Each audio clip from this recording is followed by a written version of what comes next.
The smug expression on Benjamin's face turned my blood to ice as he leaned back in our dining chair, arm draped casually around his mother's shoulders. "You guys should just stay," he announced, looking directly at me with a challenging glint in his eyes. "Seriously, no more back and forth. This is your home now." He paused, his lips curling into what resembled a smile but felt like a slap. "Right, babe." My fingers tightened around my fork until my knuckles whitened. The dining room suddenly felt impossibly small, walls closing in as Doris's floral perfume suffocated every corner, as Herbert's golf magazines spilled across my coffee table, as their half-unpacked boxes lined my hallway. 3 years of my life, my inheritance, my home, all being handed away without my consent. "My name is Amanda. I'm 34 and a marketing executive. This is the story of how I reclaimed the house that was always mine. I'd bought this house before we were married, a charming 2-story with a wraparound porch and a garden that caught perfect morning light. I'd used my father's inheritance money, carefully researching neighborhoods for months before finding this place. When Benjamin and I married, I handled all the finances, all the paperwork. He never asked questions, and I never volunteered that the deed bore only my name. Why would I? We were building a life together, and the legal details seemed unimportant compared to the trust we shared. Or the trust one thought we shared. 4 weeks, I'd been watching his parents gradually colonize our space. What began as Sunday visits evolved into Thursday dinners, then Tuesday drop-ins. Suddenly, Doris was rearranging my kitchen cabinets while Herbert planted squash where my herb garden had been. My carefully arranged home was morphing into theirs, piece by piece, boundary by boundary. "You know, maybe we should label the food in the refrigerator," I'd suggested carefully one evening after finding my meal-prepped lunches gone. Doris had stiffened. "Well, maybe you should label it then. I'm not a mind reader." Benjamin jumped in immediately. "Amanda, don't be petty. It's just food." That familiar sensation returned, a tightness in my chest I hadn't felt since childhood, watching my mother crumble under my grandmother's constant criticism while my father stood silently by. The same pattern that eventually broke their marriage when I was 12. I'd sworn I would never live that story. I'd made that promise to myself, and I'd made it clear to Benjamin before we married. "I will never, ever live with your parents," I told him plainly. "That's my line." "Totally," he'd agreed. "My brother will take care of them. Don't worry." But something had shifted. Benjamin was helping them carry boxes into our guest room. "Just a few things for storage," Doris would say with that thin smile.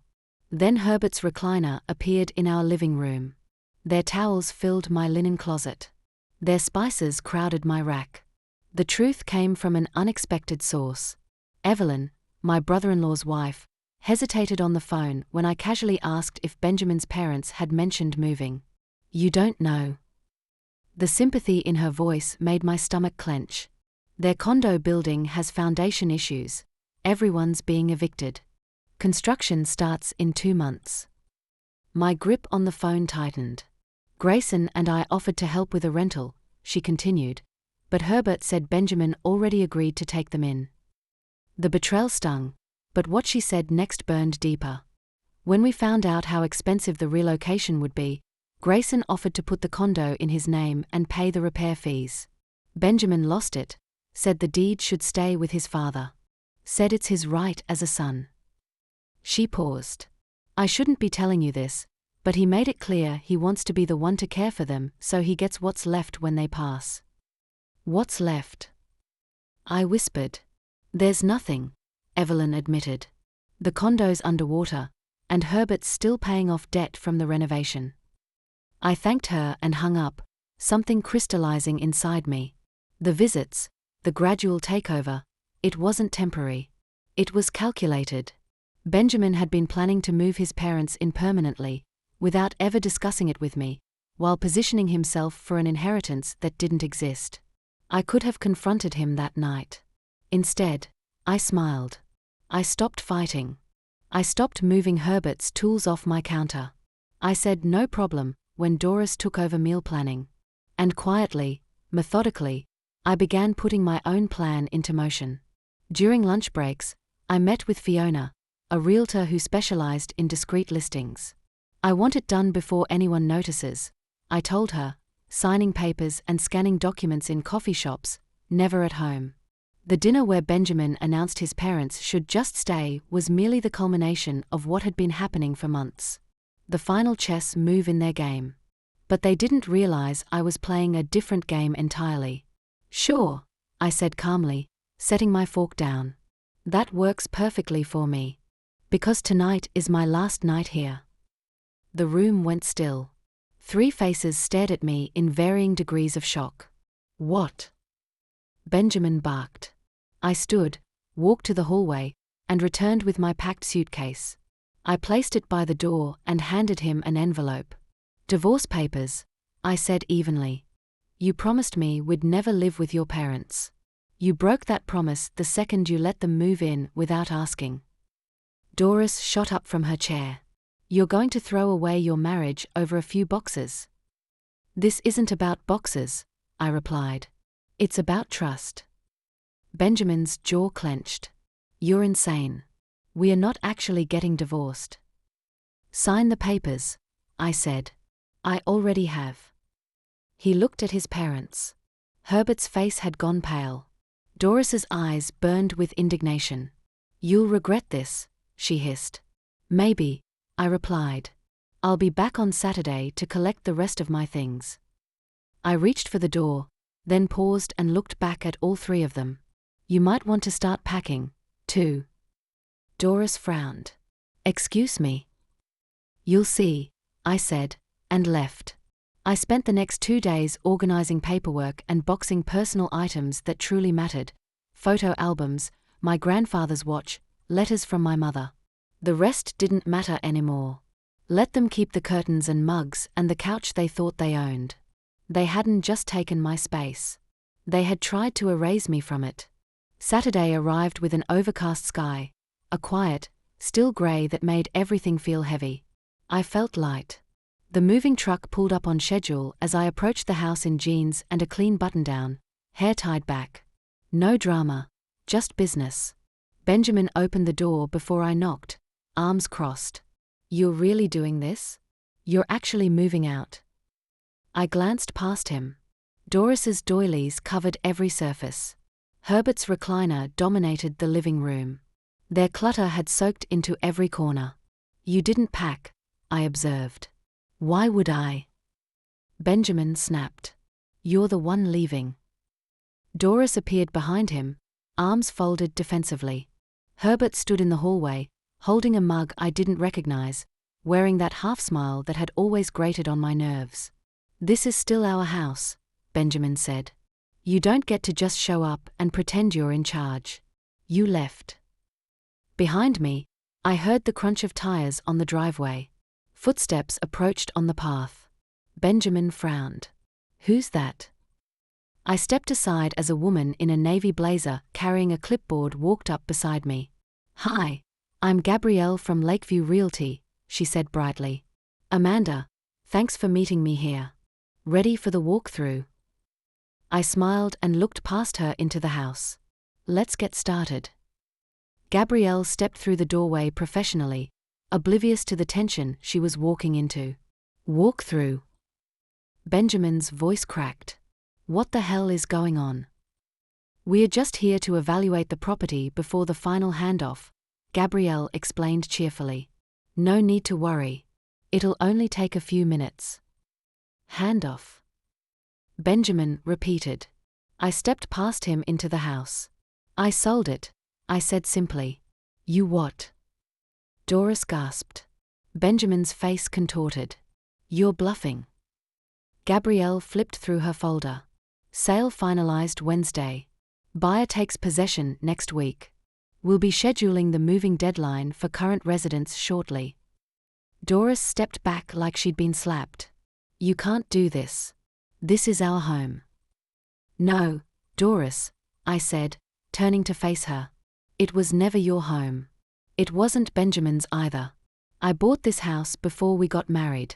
It was mine, and now it belongs to someone else. Benjamin's voice lowered, desperate. Wait, you said we were renting it through a friend, that we got a good deal. That was the version I gave you, I replied evenly. The truth? I used money from my father's inheritance. I just didn't want that to be part of our marriage. I didn't think I had to put up a banner reading mine, not yours. I expected respect instead. You had that kind of money? At your age? Doris fumed. There's no way. I did, I replied coldly. And I spent it on a future that clearly didn't include you three treating me like a doormat. Herbert finally spoke, slow and stunned. So you're really selling the house out from under us? I already did, I said. You're trespassers now. Or more accurately, guests with an eviction notice. Benjamin turned red. You seriously think you can just waltz in here with some paperwork and throw us out? Gabrielle looked up from her clipboard. Actually, yes. Legally, it's all here. I'll give you until Thursday to vacate. After that, it becomes a legal matter. Doris let out a bitter laugh. We just bought new furniture for this place. We financed the dining table. We have nowhere else to go. That's not my problem, I said. It never was. Benjamin stepped forward. We are still married. You can't just. I held up my hand. No. You signed the divorce papers, remember? You shouted you'd gladly divorce me in front of your parents. So now you're no longer my husband, just a guy who scammed his way into someone else's house and lost. His eyes dropped. He didn't deny it. Please, Doris said, her voice cracking. Can't we just stay a little longer? At least until we find something. I looked at her, really looked at her, and saw a woman who had never seen me as an equal, only as a utility. Someone who cooked, cleaned, stayed quiet, and knew her place. No, I said. By Monday, the moving truck was back, but this time for them. They tried to fight it. Doris cried to Gabrielle and tried to stall the buyers, but the new owners had already booked renovations. Herbert quietly boxed up his golf magazines. Benjamin didn't say a word to me. I stood on the sidewalk, arms folded, watching as their final load rolled away. Gabrielle stepped beside me. Want to walk through one last time? She asked. I shook my head. I'm good. A week later, Evelyn texted me. They're in a small rental apartment on the east side. All three crammed in. Benjamin's furious. Doris has been calling Grayson daily, begging to stay with them. Apparently, the inheritance Benjamin fought for wasn't an inheritance at all. The condo was in heavy debt. Herbert still owed for renovations he'd done years ago, thinking the value would rise. It hadn't. The only thing Benjamin won in his family power struggle was liability. She added, Grayson offered to cover a few months of their rent if they promised never to ask to move in. They declined out of pride, I guess. Good. Let them have their pride. Let them carry the weight of their choices like I carried the mortgage on that house. Alone. Unappreciated. Invisible. Except now I wasn't invisible anymore. I moved in with my mother temporarily. She was surprised at first, worried even, but the moment I walked through her door, she exhaled with relief. I never liked how he talked to you, she admitted. You kept saying it was fine, but I could see it. I know, I said. I think I wanted it to be fine so badly I stopped noticing when it wasn't. We made tea. We rearranged her living room. We talked into the night. And for the first time in years, I felt like I was home. Benjamin tried to call twice. I didn't answer. He left one voicemail. Amanda, please. I made mistakes, I know that. But we can fix this. We can buy another place. I'll talk to my parents. Just please don't shut me out. But he didn't say I'm sorry. Not once. I deleted the message. The buyers moved in 2 weeks later, a young couple, newly married. I left them a note on the kitchen counter with the keys. This house is full of noise and memory and lessons. Treat each other with respect. Don't ignore red flags. And for heaven's sake, don't give your parents a key. I smiled as I closed the door behind me. The weight of 3 years lifted from my chest. I hadn't just left a house. I'd left a trap. And I'd made sure the ones who set it were the ones left inside when the walls came down. If you've ever felt your boundaries slowly eroding in a relationship, watching as small compromises become complete surrenders, remember this: the deed to your life belongs to you alone. Sometimes the most powerful thing you can do isn't to fight harder within unfair rules, but to change the game entirely.